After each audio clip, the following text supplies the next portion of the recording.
أعوذ بالله من الشيطان الرجيم. بسم الله الرحمن الرحيم.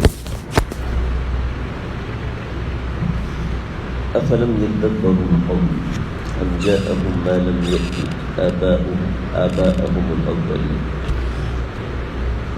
أم لم يعرفوا رسولهم فهم له منكرون أم يقولون به جنة بل جاءهم بالحق وأكثرهم للحق كارهون. سورہ مومنون کی آیت نمبر 68 سے لے کے آیت نمبر 71 تک کا مضمون ہے. مضمون آگے بھی چل رہا ہے، البتہ ان آیات کے اندر خاص طور پہ اللہ رب العزت نے جن باتوں کو سمجھایا ہے وہ کچھ اس طریقے سے ہے کہ کچھ سوالات ہیں. یہ سوالات نہیں ہے، بلکہ ان سوالات کو سوالات کے حساب سے استفہام انکاری کہتے ہیں. یعنی جیسے کہ تم انسان نہیں ہو، کیا تم سنتے نہیں ہو؟ یعنی کیا تم سنتے نہیں ہو؟ ہمیں بھی پتہ ہے وہ سنتا ہے، لیکن اس سے یہ جو سوال کرنا ہے یہ اس لیے نہیں سوال کہ ہمیں پتہ چلے کہ وہ سنتا ہے یا نہیں سنتا. مطلب یہ ہوتا ہے بھی سنتے نہیں ہو جو میں کہہ رہا ہوں، تو پھر بھی تم سن بھی رہے ہو لیکن حرکتیں ویسی کرو گے جیسے نہ سننے والوں کی حرکتیں. تو اس کو کہتے ہیں استفہام انکاری. تو یہاں پر اللہ رب العزت نے استفہام انکاری کے ساتھ کچھ باتیں ارشاد فرمائی ہیں جس کے اندر اصل مدعا، اصل مقصد سمجھانا ہے چند باتوں کا. پہلی بات، قرآن مجید میں تدبر کرنا. افلم یدبروا القول، کیا یہ لوگ اللہ کی کہی ہوئی بات کے اندر تدبر نہیں کرتے؟ تدبر کا معنی ہوتا ہے ایسا سوچنا جس میں غور بھی شامل ہو، فکر بھی شامل ہو، ایسا سوچنا. چنانچہ قرآن کے اوپر تدبر کرنا ضروری ہے. ہر مومن کی ذمہ ضروری ہے کہ وہ قرآن پر تدبر کرے. اب تدبر جب ہوگا جب اس کا معنی سمجھ میں آئے گا. اس کا معنی یہ ہوا کہ معنی بھی سمجھ میں آنا ضروری ہے. یہ صرف مولویوں کی ذمہ داری نہیں ہے، بلکہ ہر بندے کو معنی آنا چاہیے. بلکہ اس فن میں مہارت ہونا یہ ایک الگ بات ہے. اس فن میں مہارت ظاہری بات ہے جب تک وہ اس کے علم کی مبادیات یعنی بیسکس نہیں پڑے گا، اس وقت تک اس فن کی مبادیات سے جب تک واقفیت نہیں ہوگی وہ اس چیز کو حاصل کر نہیں سکتا. تو ظاہری بات ہے وہ ایک الگ چیز ہے، مسائل اخذ کرنا الگ چیز ہے. لیکن قرآن مجید پہ تدبر کیا جائے.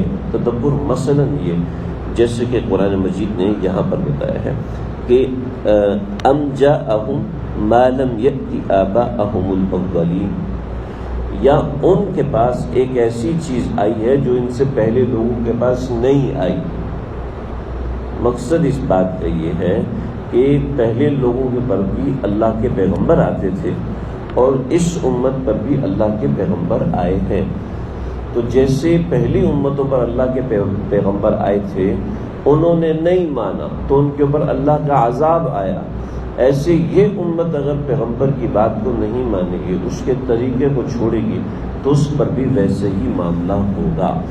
اب جیسے دیگر امتوں کے اوپر یہ لوگ اقرار کرتے تھے کہ پیغمبر آئے ہیں، تو یہاں پر بھی اقرار کرنا چاہیے کہ جی پیغمبر پر حق ہیں.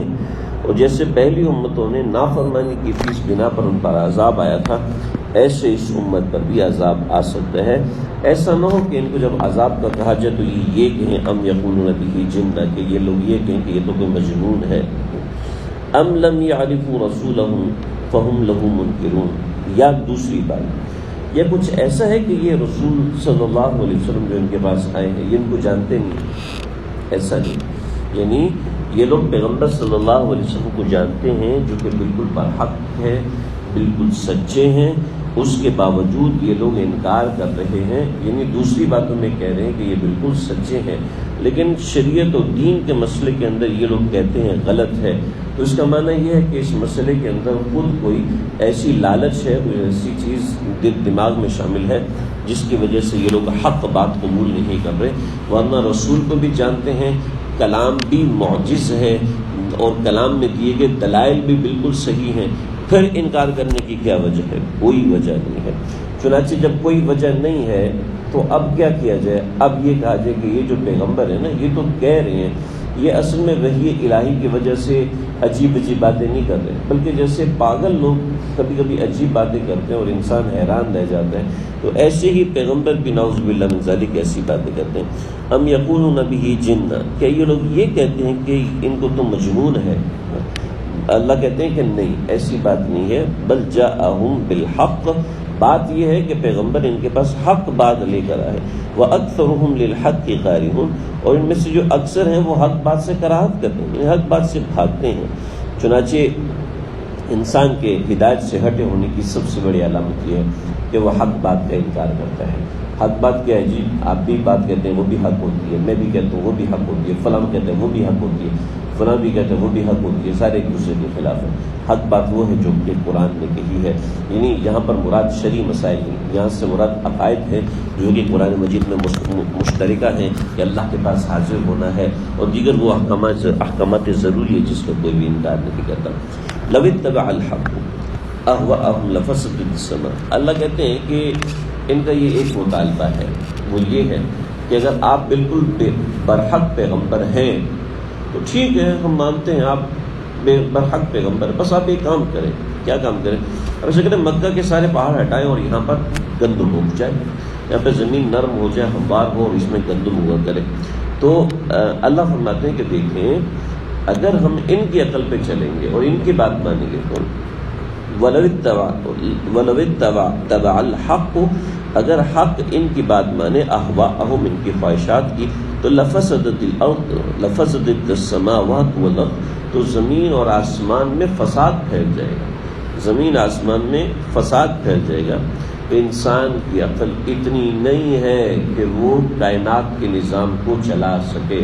حضرت عیسیٰ علیہ السلام نے ایک مرتبہ اللہ سے پوچھا، اللہ جی ہم تو تھک جاتے ہیں، آپ کیا کائنات کو چلاتے ہوئے نہیں تھکتے؟ تو اللہ نے فرمایا کہ عیسیٰ ایک شیشہ اٹھاؤ۔ حضرت عیسیٰ نے شیشہ اٹھایا، کہا کھڑے رہو، کچھ دیر تک کھڑے رہے۔ اس کے بعد حضرت عیسیٰ کو اونگ آئی، جب اونگ آئی تو حضرت عیسیٰ کے ہاتھ سے وہ شیشہ گرا اور گر کے چکنا چور ہو گیا۔ تو فرمایا کہ عیسیٰ اگر مجھے اونگ آنے والی ہوتی تو زمین کب کی ختم ہو چکی ہوتی، زمین میں فساد مچ چکا ہو۔